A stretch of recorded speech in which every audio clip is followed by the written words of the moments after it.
Hello everybody and welcome to another news style video that I'm making today. It's just me, Mike. There were a couple of stories that I was reading about video games in the news today, and I kind of wanted to talk about them because they both kind of interested me. They piqued my interest in a couple of areas that I really like, and so they were stories that I wanted to share with you guys. Before I dive into them, as always, I do want to say, if there's anything out there that you think would be interesting for me to discuss and talk about, make sure you leave it in the comment section below.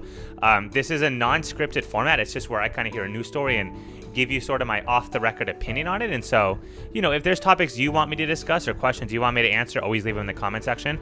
I'm going to be looking for lots of different topics to discuss, and so, you guys helping me out is always nice. The first topic that I want to discuss is a video game called Sea Hero Quest. Now, this game is not anything new. This game has actually been out and been being utilized for a few years now, but the general idea of Sea Hero Quest is it's a navigational virtual reality game where you're trying to navigate a quote-unquote maze. You're trying to navigate the ocean, and at first it tells you the path to take and it sort of guides you along it, and then after a couple of rounds you have to try to navigate it on your own. And so it's a test of your navigational skills. Now, it sounds relatively straightforward, and it is. It's not a complex or deep game. The big thing about this game is that it's actually been used to help with the diagnosis of dementia and Alzheimer's, which I think is absolutely fascinating. And part of the reason I want to bring this up is there's so much negative press around video games. Stories like this don't get a lot of positive attention, right? Or these positive stories, don't get any attention at all. And I think it's important to bring this to light because it's incredible. Utilizing virtual reality to help with diagnosis of diseases like this, especially when it comes to neurological diseases.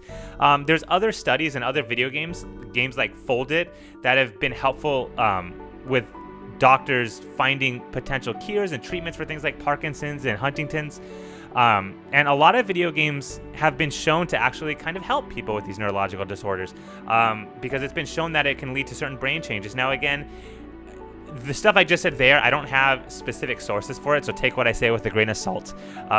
What I do have sources for, and what I am going to leave in the comment section below, is about Sea Hero Quest. Everything else, you can fact check me on. I'm throwing stuff at you, but double check your sources. Don't ever take someone's word at face value. But I am going to leave sources for the Sea Hero Quest thing below. But I love the idea of this, and one of the things that they've said, actually, and scientists have shown that 2 minutes playing this game has actually been equivalent to about 5 hours of traditional research that they've done for Alzheimer's, and so this video game has been very helpful. A big part of that is because they're able to track navigational skills, which is one of the first things that will actually start to go when someone is developing dementia and Alzheimer's. And so this is a good way for scientists and doctors to kind of see if someone's navigational skills are a little bit off. And the other thing that it does is it can track very subtle eye movements. And so when you have the virtual reality headset on, it's able to actually track your eyes and see if it's just navigational skills, if there's issues with the eyes and all of that. And all of these things end up relating back to dementia and Alzheimer's disease. It's a very, very fascinating reason. I don't want to bore you guys with the nitpicky details of this. And if you're very interested in the deep science in it, again, I'm going to leave in the description a link to the Sea Hero Quest website and then to a couple of articles that talk about the positive benefits that this game has had. It's being brought to light now because I think my assumption would be that maybe the research is starting to actually become more significant at this point. I don't know why this is something that's being reported now when this is something that started years ago.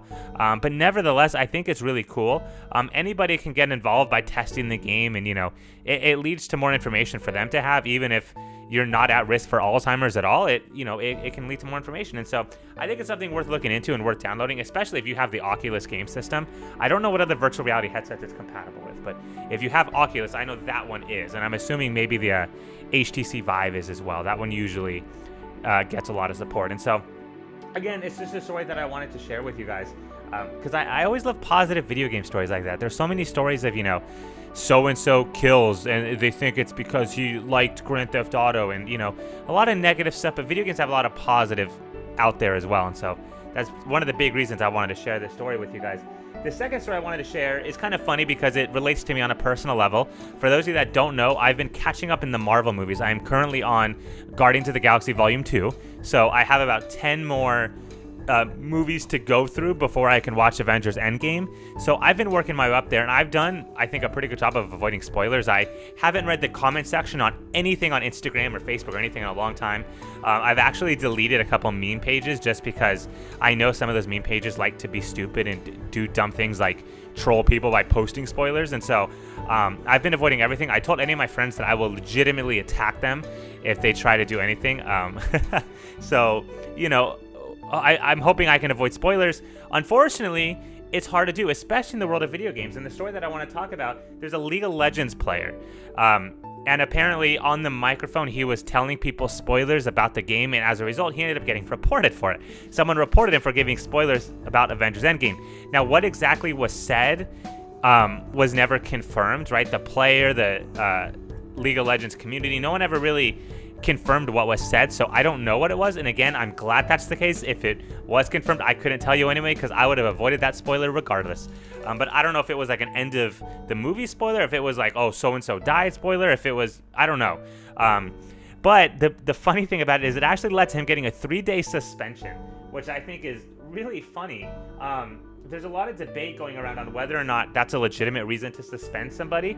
And actually a lot of the League of Legends administration, or whatever you call it, I guess the support, has actually been getting a lot of negative feedback. People saying, well, you can't just ban them for this. It's not in the terms of code and all that.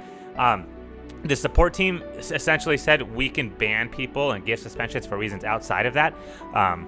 I guess I could see the idea of it being a slippery slope of if they start banning people for reasons that aren't listed, you know? And obviously movie spoilers are not something that gamers are typically banned for. The thing that they wrote on there says, I know that you are excited to discuss the latest Avengers movie with others, but spoiling it for players that have seen it yet isn't cool. At this time, your account has been issued a 3-day suspension due to this disruptive behavior. Player behavior and game support, draw off the fourth jungle, yada, yada, yada. And that was the letter that this player got. This is the thing that he shared on there. I think it's a very funny story that someone actually got a small suspension for that.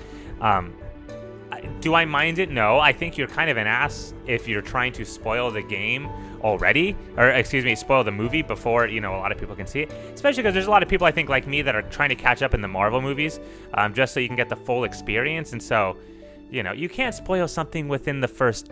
I think the rule is, I've always said the rule is 3 months before you can start posting spoilers out in the open. After a few months has passed, then it's okay, right? You can't wait forever, you know. I already know what happens in Infinity War a little bit because some people have spoiled that, which is fine. I waited too long to see the movie. But the first couple weeks, you can't spoil it, man. That's just how it works. Do I mind that someone got a suspension for this? No. If it was like a lifetime ban or like a month-long suspension, then it'd be one thing. But it's only a 3-day suspension. It's not going to kill him. He can go out in the sun and, you know, get some exercise while he has to stay away from League of Legends. It's not going to kill anybody. But I do think it's funny that someone got suspended for that. So those are the two main stories that I wanted to talk about today. Like I said, I don't have a lot more that I want to discuss today, so that's going to be it for this video. As always, if there's any stories you would like to hear me cover or talk about, let me know in the comment section below. I'm always looking to find new and exciting articles and things to read about and learn about in the gaming world. I'm hoping to maybe make these a little bit longer with a couple more stories moving forward in the future. But for this one, I kind of just want to start out with these two because these were the two that I saw today that really stood out to me. So thank you, everybody, for watching this. I hope to see you guys around in the future. My name is Mike.